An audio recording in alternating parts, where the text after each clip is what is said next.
I had an opportunity this morning to send a letter to Mayor Fiacco and to respond to the letter that he sent to me on April 24th, outlining a request for funds for the Regina Revitalization Initiative. We are rejecting the funding request for the RRI, but we are responding with a positive statement regarding the stadium and funding that would come from the province. That funding is based on a series of funding initiatives that have taken place over a number of years in the province, and the percentages are much the same. We're willing to fund a facility up to 30% of the overall cost and capping that at $80 million. So I think that's very positive and will lead to some positive outcomes in the future. But what's very positive about it is it gives some certainty to where the province stands and where we are, and it'll enable the partners, the private sector, the riders, the City of Regina, and others that may be interested to have some certainty about where the province stands, and enables them to have something concrete to work on. Can you tell us a bit about the loan guarantee, or what you're willing to do in terms of a loan? We're willing to provide a loan. Something that came very clear was the Winnipeg model, where there was a loan advanced, was very popular with people across the province. And as you know, the province's borrowing rate is the lowest that there is, a very favorable position. So we're willing to make a loan at commercial rates with interest if the group comes together and has a positive project that they want to bring forward. How much? Well, that would have to be given to us in a package form where we see what the other contributors are going to make as well. Obviously, it has to make sense, and we want it to be a reasonable amount, and but we haven't capped it or put any parameters on it at this time. What would you say to those that would suggest that borrowing or money at the rate that would give to normal recreational facilities shouldn't be applicable to something like where the riders play, because it's such important provincial interest? I'm sorry. What do you say to those that basically say that 30% shouldn't apply to the Riders Stadium, because the Riders Stadium so defines Saskatchewan, and the Riders so defines Saskatchewan? Well, no, I would say I think it should. I think it's fair. The examples that I've seen across the province has had a very substantial role to play and benefited, and I'm confident that none of those would have gone ahead, or many of them wouldn't have gone ahead without provincial involvement. So I've always believed that there's a role for the provincial government here, that there is a public good to be gained from a facility such as this, and that there can be a role for amateur sport as well. But very much in Saskatchewan, the central tenet of anything that does come forward would be the Saskatchewan Roughriders. So I think this is amount is fair. I'm very comfortable with it, and I'm hoping that the city and the riders see it the same way. Why do you want it to be roof ready? What's that mean, and why is it stipulated in your letter that it be roof ready? Well, again, we've done vast consultations and had many individuals provide us with input from around the province, and I want to thank people for doing that. But there was a concern that if we just went open air and threw the idea of an enclosed facility out, that maybe we'd be preventing ourselves from looking at something in the future. Now, being able to have something that's roof ready, and we're going to tell the designers and the architects to come up with something that doesn't have an impediment to it into the future. That we don't want to be in a position 5 years from now to say, well, you built it this way, and there's no way that you can ever have a roof rather enclosed or retractable. We want to have it in a way that at some point in the future, if we do decide to go with a roof or with the enclosed facility and a retractability to it, we just wanted to be able to have that from an architectural and a structural standpoint. Given that, would the government consider funding the roof or a large portion of the roof down the road? I take it then what you're saying is that by roof ready, this is for the existing stadium and not necessarily for whatever additional cost there might be in terms of adding a... Yeah, absolutely. That would be a decision down the road Right now, what's most important, we feel, is the needs of the Saskatchewan Roughriders, the needs of the City of Regina, and the needs of the province of Saskatchewan when it comes to this facility. But we don't want to preclude ourselves from doing something in the future. So we're not going to incur any additional costs at this time, or ask that the city or the riders or whoever the group coming forward is to incur any additional costs, but we want to make sure that we just don't limit ourselves in the future. So what's the thinking here? Would the province pay for the whole roof, or they pay for part of the roof, or half the roof? There's been no discussions on the cost of the roof, and that would be a discussion for another time. But Can you talk about whether there'll be an... now let's see what 3/4 of a roof would look like. Could you talk about whether there'll be any element of user pay in this model? Any sort of duty on the rider tickets that could pay for it, or anything like that? In our discussions, we've always felt that there's a need for private sector involvement. There's a need for those that are patrons of the facility or patrons of the Saskatchewan Roughriders to play a role. But that's really for the Saskatchewan Roughriders to talk about, and for the City of Regina. What I can say is, and this is a personal perspective on things, the rider board is very, very strong in the province. They have people that are well in tune with the community and have provided a great perspective for government, and I'm sure the city would say the same thing. So I want to thank them for all the interaction. You know, we've been meeting on this, as you know, for years, and there's been many, many hours put into it. But I'm very confident that we're at a position here that is fair for the taxpayers of Saskatchewan. Whatever community you live in, when you look at the numbers across the province, I think you'll say that this is very fair. But it also provides room for an opportunity into the future for those groups that have been working hard to come together and come together with a facility. And I think we're providing that foundation today. 80 million is far short of 230 million, though. So what happens if the city comes back and says our plan just isn't feasible without more money?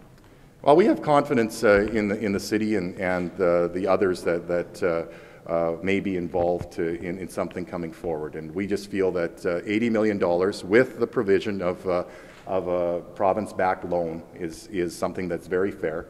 It's similar to the Manitoba model in some ways. It's not exact, but from a cabinet standpoint, and I've always said, this is a priority for us. It's not a top priority. The top priority is healthcare, education, highways in the province. This is a priority, and I think this is something fair, but it throws the ball back into the court of the city and the Saskatchewan Roughriders and the other private sector interests. And I think it does so in a way that provides a sound foundation, and I think I'm very hopeful for optimistic things in the future. Have you heard of any private companies coming forward yet? I guess I'm thinking maybe of a potash company. Well, what we have done, and you will know this, that we asked the city to be the lead. After we had taken the lead and looked at a project that involved the federal government, when the federal government flatly declined their participation, we asked the city to be the lead on that. So that would be a question for the city. Minister, can we read anything into the fact that you're wearing a green shirt today? And so Rider fan through and through. If it was game day, I'd have a Rider tie on, but tomorrow's game day. The Riders are going to win in Hamilton, and it's going to be very exciting. But today, I believe that we have found a formula that is responsible for the taxpayers of Saskatchewan, and that's very favorable for the City of Regina and the Saskatchewan Roughriders going forward. So very comfortable with this, and I think it bodes well for the future of our province and the new Saskatchewan and our vision of what our province can be in the future. In the Winnipeg model, the Blue Bombers are about $80 million. Do you think the Riders need to cough up more money to make sure this thing gets built? I think the Riders have done their part all the way through this with providing ideas and looking at different options.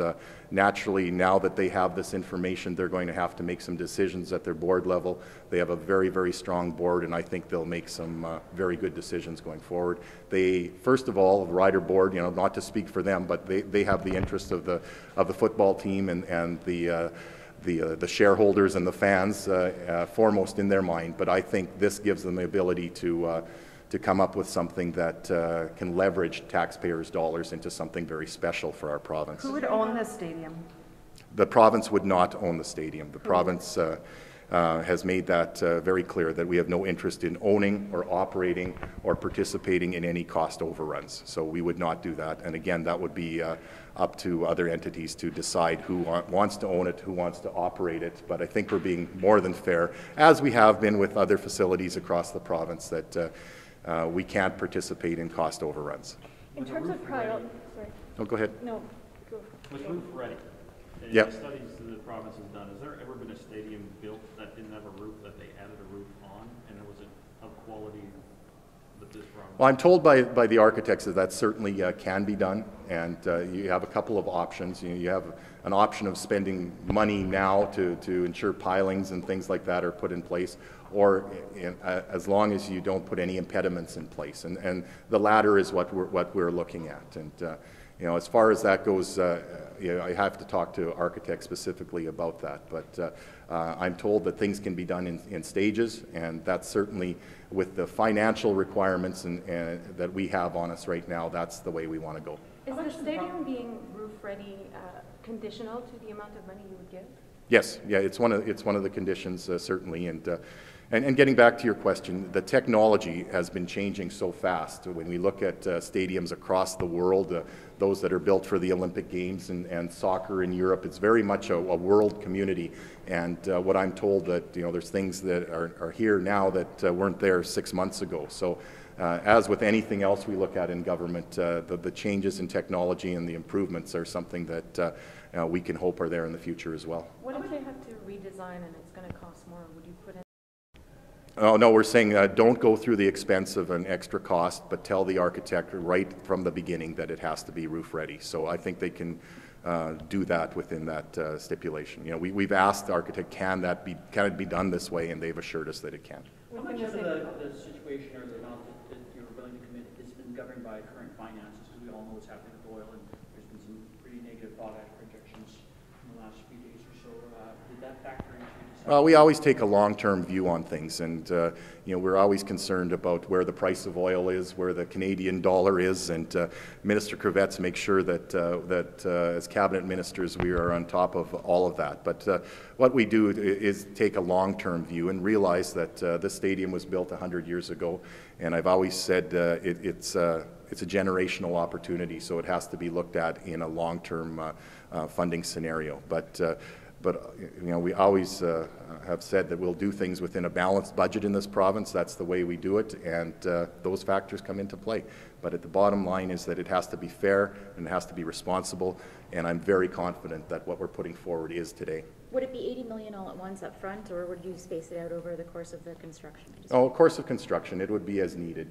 You know, when you talk to people who do these things, there's you know, some money needed up front, but it's over the course of the build, much like you would get a builder's loan when you build a house or something like that. Do you expect cash from the other partners, or is there any way that the 80 million plus whatever loan you give could pay for the entire project? No, there would have to be cash, and there would have to be involvement. You know, it would be to a maximum of 30%. So that $80 million would only be accessed if it was you know, a total facility that would access the 30%. The 70% couldn't come from your loan guarantee, I guess, is my question. Yeah, no, where there would have to be involvement from others as well. Was this decision made in consultation with Mayor Fiacco, or like, has he been at this point at least apprised of this decision? How did the process work in terms of? I've been working with city officials all the way through, and with officials from the riders, but this is very much a decision that was made by the government of Saskatchewan and cabinet, and we've tried to you know, have a relationship where we share as much information as possible, but you know, we don't agree on everything either. So at the end of the day, what the announcement is today is something that we feel is best for the taxpayers of the province and is best for the people in the city of Regina and those that will use the facility outside. So, well, notwithstanding yeah. whether the mayor and council agree with it or not, they won't be surprised by this amount then? I think from what you're saying, they've been pretty much good in terms of what the province is willing to make. No, this scenario has been brought out. You know, the fact that the information that on the percentages that we've contributed to other cities in the province is something that we have shared with them. But the letter was sent earlier today, and that'll be the first time that Mayor Fiacco has seen the letter. Thanks, Minister. Thanks very much for everything.